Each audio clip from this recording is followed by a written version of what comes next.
On February 1st, 2002, in addition to taking some swabs from the vehicle itself, you also mentioned that you took swabs of what you believe to be blood evidence contained in 6 solo cups, correct?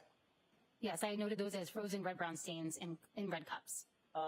Were those solo cups in any way labeled among themselves? In other words, solo cup 1, 2, 3, 4. I don't believe they were, but I don't have a photograph of that, so I'm not 100% sure. You did not thereafter label those solo cups. If they hadn't been done beforehand, you did not undertake that to label those solo cups, correct? No, I did not label them. How did you take those swabs? Was the swab done in one solo cup, or did you take a swab from all 6, or how did you take those swabs that you ultimately did take? I took those swabs from one solo cup. How did you choose which of the 6 solo cups you were going to take a swab from?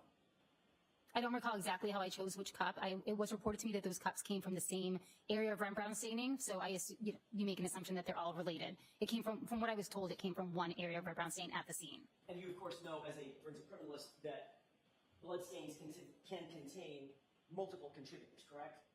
Yes, that's correct. You don't know as you sit here which blood stain found at the scene, which solo cup in the bag, correct? Objection. It was my understanding they were all taken from the same stain. Okay. If they, in fact, were taken from multiple stains, you would have no way of knowing that as you sit here. That's correct. And ultimately, once you did take that swab from that single solo cup, what did you do with the rest of that blood evidence? I left that with the Canton Police Department.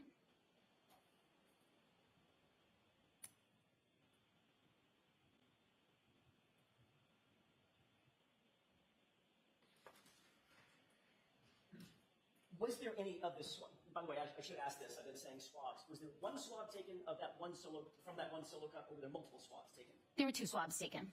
Of those 2 swabs, did you seek to do DNA testing, or was DNA testing done on either one of those or both of them? DNA testing was not done on those swabs. So as we sit here now, there's been no DNA confirmation of who that blood relates to, I should say. There was no testing done on it at all. And so therefore, we would not know if there were multiple contributors to those stains or that swab that you took from that single solo cup. That's correct. Okay. With the court's permission, you can zoom in on the area a little bit bigger than that. Capture all of the documents there. Zooming in at this point, and I would ask you, Ms. Hartnett, do you recognize this photo? It's zoomed a little bit. Do you still recognize it? Yes, I do. Is that a photograph that you caused to be taken at the Sally Port on February 1st, 2000? Yes, on February 1st, I did request that photo be taken of the apparent pieces of glass. Okay. And I know you can't see necessarily every piece. Can you use your laser pointer and point to a piece? Sure. Okay. Got it. So that's the largest of the pieces, correct? Yes, that's correct. And it's correct that none of these pieces of apparent glass were embedded in the bumper. They weren't dug in, stuck into that hard plastic, correct? No, I do not have that. I do not have that notation that they were embedded, just they were on the bumper. As a matter of fact, they were physically perched on top of that hard plastic horizontal bumper, correct? To my recollection, they were just sitting on the bumper, yes. Okay. Okay. So, according to your notes, the glass pieces that we're looking at on the back of this bumper would have traveled, let's call it for round figures, about 60 miles in a blizzard before you saw it. I don't know when the glass pieces were ended up on the bumper, so I couldn't say.